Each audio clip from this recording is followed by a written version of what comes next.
Good afternoon, students. My name is Michael Costilla. I'm with the Miami-Dade Police Department's Crime Scene Unit. Today I'm going to be teaching you guys about fingerprints, different types of fingerprints, and the amount of population that each fingerprint has. The first fingerprint we have is the arches. There's about 5% of the population, which means that 5 in every 100 people have the arch finger. The world, 35% of the population has the world's, meaning that 35 in every 100 people have the world print. The last one, which is the most popular one, is the loop pattern. And 65 out of 100 people in the US population pattern you see here, which looks like a mountain at a park. The loop pattern looks more like a river with all the shapes and shapes. The world pattern looks like spaghetti when you're rolling it up. My name is Gisela Stopignon, and I am with the City of Miami Police Department Crime Scene Unit. Today I'm going to talk to you guys about the AFIS system, how it works and what it does, and how to properly take pictures of any crime scene. The AFIS system stands for the Automated Fingerprint Identification System, and it's a system that uses digital pictures to gather and collect information on fingerprinting data. The way that we take pictures in a crime scene, so today this is my crime scene. This victim is dead, and it appears to be that he was stabbed with a knife.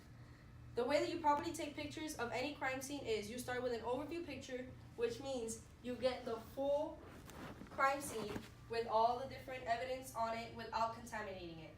So the way that I would take the picture would be an overview picture from the top, and then once I place my markers, I would take mid-range pictures, which are pictures that are taken not too close, but just around here.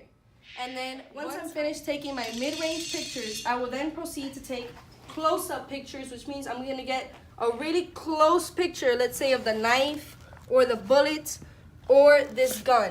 Now with the gun, there are a set of numbers on this gun that utilizes the AFIS system to register to see if this gun has been registered or bought by anybody. So I would take a picture of those serial numbers if they haven't been scratched off, so that way we can go ahead and input them into the AFIS system. My name is Gisela Stopignon, and I'm with the City of Miami Police Department Crime Scene Unit. And today I'm going to be teaching you guys how to properly set up a crime scene and secure a crime scene, and who not to have in your crime scene and who to have in your crime scene. So before we enter any crime scene, we place our PPEs. We make sure that we secure the crime scene. We see what we have in front of us, what more or less the crime scene is about. As crime scene technicians, we do not make any assumptions as to what it may be, as to what is on the floor. If it looks like blood, we never say it's blood, okay? Blood is considered a red substance that is consistent with blood, but we never say it's blood until it gets run to the lab. We make no assumptions as crime scene units. So as soon as you walk up to any crime scene that you get dispatched to, secure with caution tape, and we also ensure that we have an officer standing outside, making sure that nobody enters the crime scene, or if they are going to enter the crime scene, they have to be some sort of law enforcement technician or somebody that's authorized or approved. In order to enter a crime scene, they have a log. It's a crime scene log, and it's of anybody who enters and anybody who comes out. That way we know that the crime scene has not been tampered with or contaminated with. So like I was saying, we do not let anybody in our crime scene. Sir, please, sir, get out of my crime scene. Sir, get out of my crime scene. Sir, you're not authorized to be in that crime scene, sir. Thank you. I would appreciate it if you please step out of my crime scene. Thanks into our crime scene. We have to make sure that we securely take them out of our crime scene. That way they don't contaminate with any evidence. I also taught you guys how to take pictures.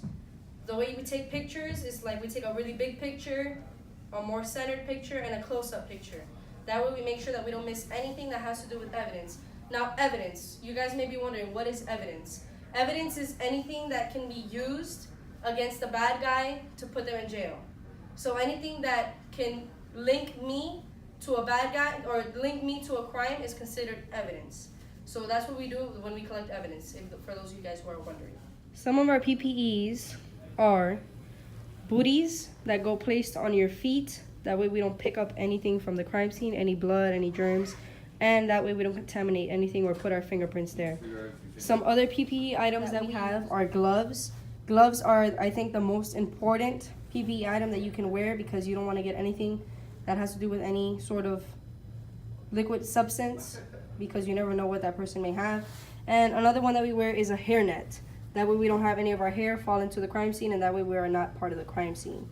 So all our PPE items are to protect us from contaminating the crime scene and making sure that we Items stay you safe. need for fingerprinting are an ink pad,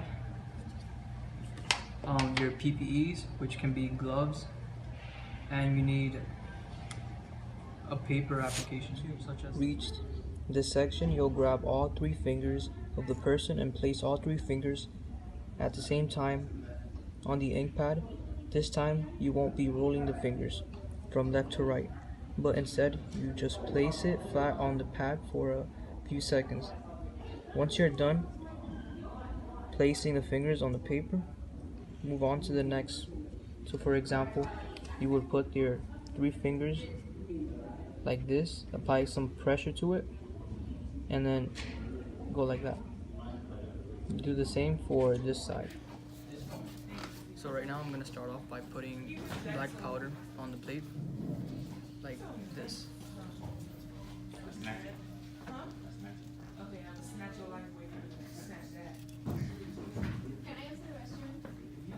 And you have to do it in a circular rotation.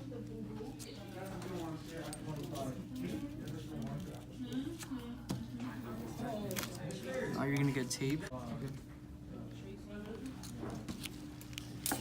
So you're gonna place the tape and you're gonna apply pressure to it. Make sure there are no bubbles.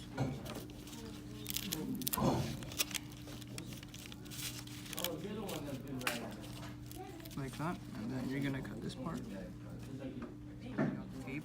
You have to make sure to go from left to right slowly, like this.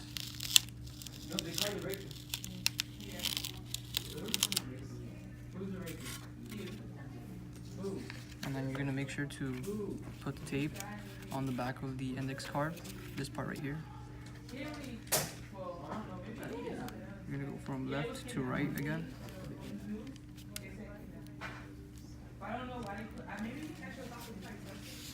Make sure there are no bubbles.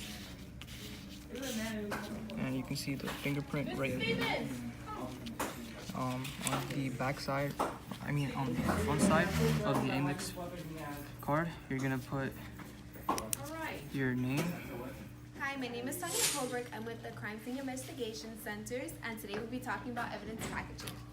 The bags that we have here are paper bags. These bags are usually used for liquidy substances such as blood or like DNA and items like that. This is what we use for these type of bags, the paper bags. They're like little evidence stickers, and we usually put biohazardous around them just so people know that it's blood and DNA around inside the bag. These are plastic bags right here. They're used for like guns, knives, bullet casings, and items like those. Okay, so this is a medium bag. We use it because it has a knife, and the knife isn't really much that big, so we put it in a bag that has the right size for it. What's on this bag right here is the case number, the initials, and the case number is what they would give us for the case that happened. And right here will be my initials. I would take this part off and I would have that. I would keep it. Then the fold right here, the seal, I would take it and I'd rip it. I want to put it on the floor like that, but I'm just demonstrating. I would take it and I'd seal it. I'd fold it where it says fold here, and I'd take off my part, which is what I keep. Here I put sealed by, which is my name, and the date that I've done so. The owner's name, which is the owner of whose knife this is and where it was found, and all the evidence like the address, the city, the state, and the date of birth. Then inventory, it would just be 01 and the knife itself. The arresting officer, the booking officer, everything, all of that would be the person who's arrested. We turn it in and we wouldn't fill that part out. And along with this as well. So this is the small bag. We use these bags to put small evidence in. Here we have the gun, and we're just going to place the gun inside the bag like we did with the knife. And the exact same procedure. Everything's going to be filled out the exact same way. I'm going to take the plastic seal off, and I'm going to rip my part that I'm going to keep, and then I'm going to seal the bag like this, like I said previously, everything is going to be filled out. The chain of custody here is letting everybody know if it gets exchanged to different officers, they need to sign and date it, and the time and the date of when they received it. So we're going to use this cotton swab. There's a cap, and this cap is what we are going to keep on when we swab the blood after, so it can, like, you know, not spread around the bag. So we're going to pick up the blood with the bullet, and we are going to swab it. To get the blood. So this is the evidence sticker. We're going to place it around the bag so they know, as in the police and the forensic academy, they know that this is biohazardous. And like the other two bags, we're going to fill this